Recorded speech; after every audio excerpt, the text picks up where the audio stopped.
Hello everyone, আসসালামু আলাইকুম। কেমন আছেন সবাই? আই হোপ সবাই অনেক বেশি ভালো আছেন। আলহামদুলিল্লাহ, আমিও আমার পরিবার পরিজন নিয়ে ভালো আছি। এই তো প্রতিদিনের মতো আবার একটি নতুন লাইফস্টাইল ব্লগ নিয়ে এসেছি আপনাদের মাঝে। আশা করি আজকের ব্লগটা আপনাদের অনেক বেশি ভালো লাগবে। তো সকালবেলা ঘুম থেকে উঠেই চলে এসেছি আর কি সকালে কিচেনে নাস্তা তৈরি করতে। আর দীর্ঘ ১ মাস পর আর কি রমজান যেহেতু চলে গিয়েছে, এখন কিন্তু আবারও আগের রুটিনে ফিরে এসেছি। সবারই কিন্তু একই অবস্থা।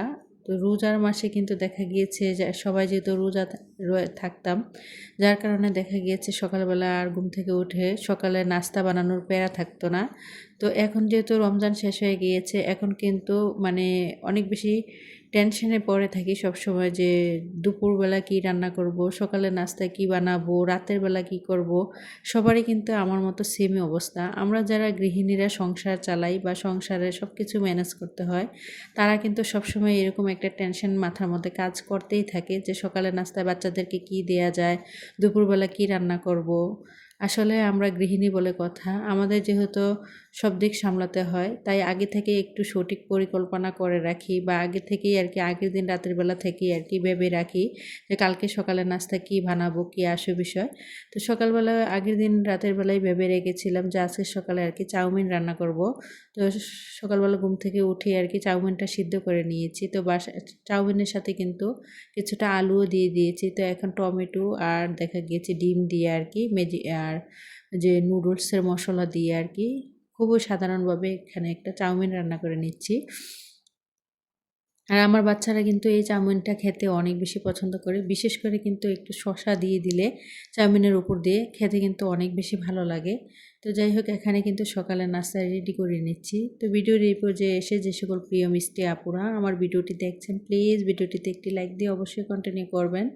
আর যারা অলরেডি এই কাজটি করে দিয়েছেন তাদেরকে জানাই আমার অন্তরস্থল থেকে অনেক অনেক দোয়া আর ভালোবাসা। আর আজকে যারা আমার চ্যানেলে নতুন জয়েন হয়েছেন, আমার ভিডিওর কোনো অংশ, কথা বা কাজ কোনো কিছু যদি আপনাদের এতটুকু ভালো লেগে থাকে, তাহলে অবশ্যই চ্যানেলটি সাবস্ক্রাইব করে পাশেই থেকে যাবেন। পাশে থাকা বেল বাটনের অল অপশনটি প্রেস করে দেবেন, যাতে করে আমি কোনো নতুন ভিডিও ছাড়ার সাথে সাথে আপনাদের কাছে নোটিফিকেশন চলে যায়। তাই আজকের ভিডিওতে অনেক উপকারী কিছু আইডিয়া দেব। তো প্লিজ কেউ ভিডিওটা স্কিপ করবেন না। তো যাই হোক, এখানে আর কি সকালে নাস্তা রেডি হয়ে গিয়েছে। তো আমার ছেলেদেরকে আর আমি আর কি নাস্তাটা নিয়ে নিয়েছি। যদিও আসলে আমার কাছে চাউমিন, নুডলস, পাস্তা এগুলো আমি একটু কমই পছন্দ করি বা কমই খাওয়া হয়, তবে আমার বাচ্চারা কিন্তু অনেক বেশি পছন্দ করে।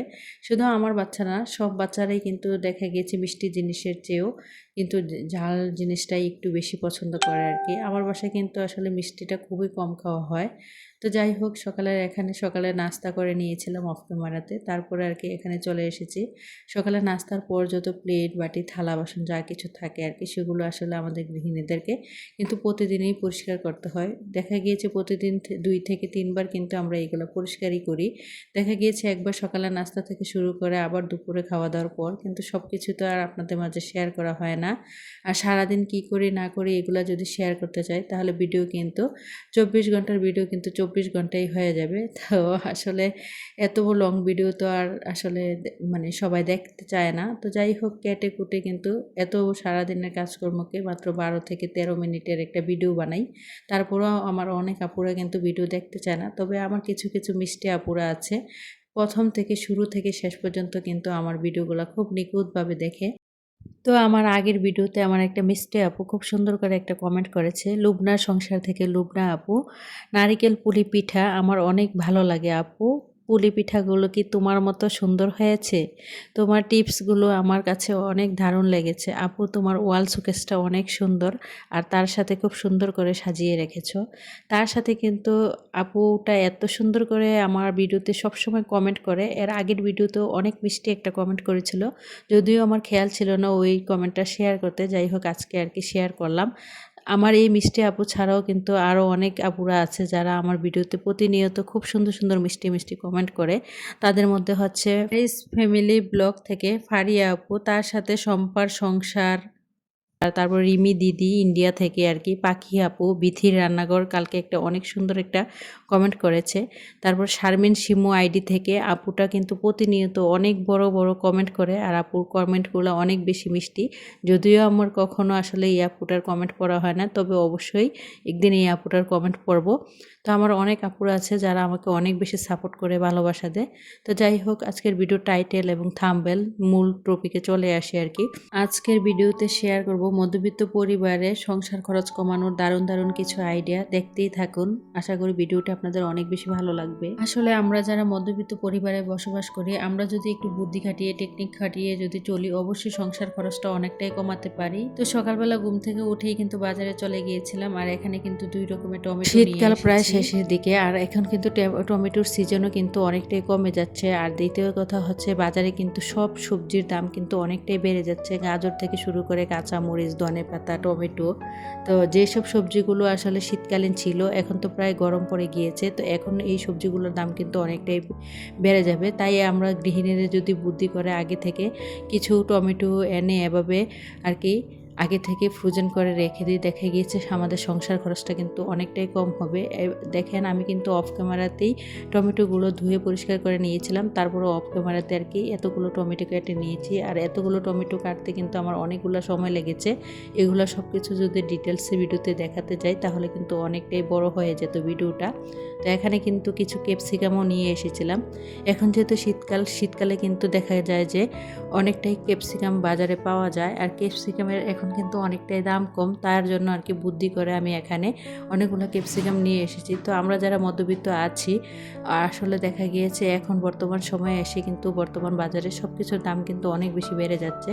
তাই আমরা যারা মধ্যবিত্ত গৃহিণীরা সংসার চালায়, তারা যদি বুদ্ধি করে আগে থেকে এরকম মানে কিছু সবজি এনে বাজার থেকে আর কি এইগুলো ফ্রোজেন করে আসলে রেখে দিই ফ্রিজের মধ্যে, তারপরে কিন্তু আপনি আপনার প্রয়োজন অনুযায়ী আর কি সেগুলো ব্যবহার করতে পারেন। এই যে এখানে কিন্তু কিছুটা টমেটো আমি এখানে একদম ব্লেন্ডারে ব্লেন্ড করে নিয়েছি, কিছুটা আবার আমার প্রয়োজন অনুযায়ী আর কি কেটে নিয়েছি। আর এখানে কিন্তু ক্যাপসিকামগুলো কেটে নিয়েছি। তো আমি কিন্তু ক্যাপসিকামগুলো পিৎজা, তারপর দেখা গেছে বিভিন্ন ধরনের সবজিতে কিন্তু ব্যবহার করতে পারবো। তারপর টমেটোর যে পেস্টটা যে কোনো ধরনের তরকারিতে আর কি ব্যবহার করতে পারবো। রান্নার প্রায় আধা ঘন্টা আগে থেকে যদি আপনারা টমেটোর পেস্টটা নামিয়ে রাখেন, দেখবেন অনেকটা গলে নরম হয়ে যায়। আর যে কোনো তরকারিতে কিন্তু টমেটোটা ব্যবহার করলে খেতে তরকারির স্বাদ কিন্তু অনেকটাই বেড়ে যায়, এবং কি তরকারির কালারটাও কিন্তু অনেক বেশি সুন্দর হয়। আর পিৎজা বানাতে গেলে তো সবারই কিন্তু দেখা গিয়েছে ক্যাপসিকামটা অনেক বেশি প্রয়োজন হয়, তারপরে দেখা গেছে সবজি রান্না করতে।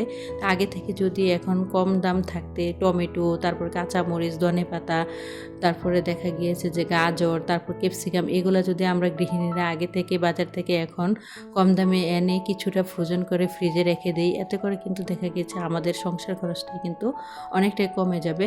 তো আমরা যদি চাই, আসলে আমরা সব কিছুই পারি, আমরা গৃহিণীরা বলেন আর পুরুষরাই বলেন, আসলে শুধুমাত্র একটু বুদ্ধি টেকনিক খাটিয়ে যদি সংসারটা চালাই, তাহলে কিন্তু খুব কম টাকার মধ্যেই কিন্তু আমরা আমাদের সংসারটাকে চালাতে পারি।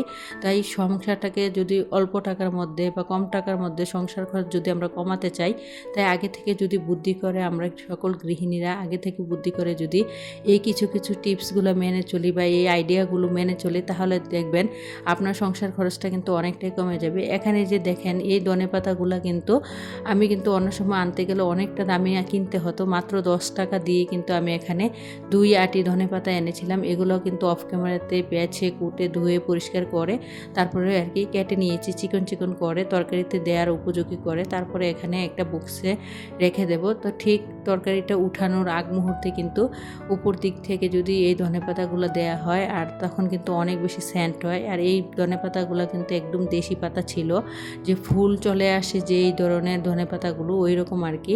আর এখন কিন্তু বাজারে কিন্তু হাইব্রিড ধনেপাতাও পাওয়া যায়, তো আমি কিন্তু হাইব্রিড ধনেপাতাটা আনি না, আমার কাছে ভালো লাগে না, আমার কাছে দেশি ধনেপাতাটাই ভালো লাগে।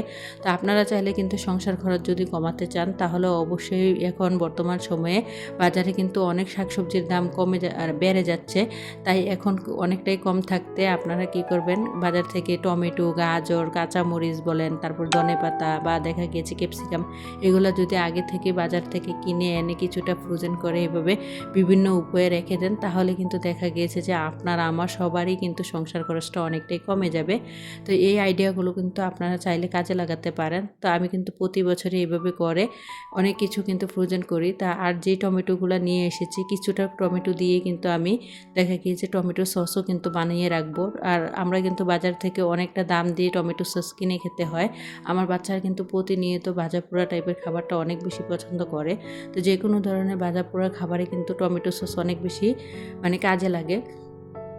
তো যেই সময় আমরা যেই দাম দিয়ে বাজার থেকে টমেটো সস কিনে খাবো, আর ওইগুলো কিন্তু আমাদের শরীরের জন্য অনেকটাই অস্বাস্থ্যকর, কারণ ওই টমেটো সস কিন্তু বিভিন্ন ধরনের মেডিসিন দিয়ে কিন্তু ওনারা বানায়। আর আমরা যদি ঘরোয়া উপায়ে যদি টমেটো সস বানিয়ে 1 বছরের জন্য ফ্রোজেন করে ফ্রিজে রেখে দিই, যে কোনো একটা ঝাড়ের মধ্যে বা যে কোনো একটা বোতলের মধ্যে ভরে, দেখবেন কি 1 বছরের টমেটো সস কিন্তু অন্য বছর পর্যন্ত ভালো থাকে। আমি কিন্তু গত বছর টমেটো সস বানিয়েছিলাম, ডিপ ফ্রিজে রেখে দিয়েছিলাম, দেখলাম যে এবার পর্যন্ত অনেকটাই ভালো রয়েছে। তার জন্য আর কি আমি কিছুটা টমেটো রেখে দিয়েছি, এগুলো দিয়ে আর কি আমি যে টমেটো সস বানাবো আর কি। তবে অবশ্যই নেক্সট ভিডিওতে আপনাদের মাঝে শেয়ার করব। তো যাই হোক, এখানে কিন্তু আপনাদের সাথে কথা বলতে বলতে কিন্তু অনেক কাজ গুছিয়ে নিয়েছি। টমেটো ব্লেন্ড করে, তারপর টমেটো কেটে গুছিয়ে, তারপরে দেখা গেছে ধনেপাতা, কাঁচামরিচ বা ক্যাপসিকাম সব কিছু গুছিয়ে কিন্তু ফ্রিজে রেখে দিয়েছি। তারপরে চলে এসেছি আর কি দুপুরে রান্না বান্না করার জন্য। তো আজকে দুপুরে রান্না এখানে পাঙ্গাস মাছ বোনা করবো আর কি, টমেটো দিয়ে, পেঁয়াজ দিয়ে। আর এই পেঁয়াজ দিয়ে টমেটো দিয়ে যে কোনো তরকারি রান্না করলে কিন্তু অনেক বেশি ভালো লাগে। আর আমার ছেলেরা কিন্তু এইভাবে মাছ বোনা করলে খেতে অনেক বেশি পছন্দ করে। আর আমি একটা শুটকি তরকারি রান্না করব, হয়তো দেখে নিয়েছেন অনেকে, আলু দিয়ে, কালো বেগুন দিয়ে আর কি। আর সজনে যে ডাঁটা বাবার বাড়ি থেকে এনেছিলাম, ওই সজনে ডাঁটা সহকারে আর কি একসাথে একটা শুটকি তরকারি রান্না করব। ঈদ তো চলে গিয়েছে, আর ঈদের মধ্যে এত বেশি ভারী টাইপের ভাজা পোড়া বা দেখা গিয়েছে ভালো মন্দ খাওয়া হয়েছে, এখন আর কেন জানি মাছ মাংস কোনো কিছুই ভালো লাগে না। তবে মাছ তো বাচ্চাদের জন্য রাখতেই হবে। আর এখানে আর কি আমার জন্য একটা শুটকি তরকারি রান্না করে নিচ্ছি। আর অনেকে হয়তো খেয়াল করে দেখবেন, আমি কিন্তু ইলেকট্রিক চুলায় শুটকি তরকারিটা রান্না করছি। তো আমি যখনই রান্না করি প্রতি সময় আর কি 2 রকমের তরকারি রান্না করি। তো সবসময় চেষ্টা করি একটা তরকারি আর কি গ্যাসের মধ্যে রান্না করতে, আর একটা ইলেকট্রিক চুলায় রান্না করলে দেখা গিয়েছে এখান থেকেও কিন্তু গ্যাস খরচটা অনেকটাই কমে যায়। 2টা তরকারি যদি আমি গ্যাসে রান্না করতাম তাহলে আমার কিন্তু অনেকটাই গ্যাস খরচ হতো।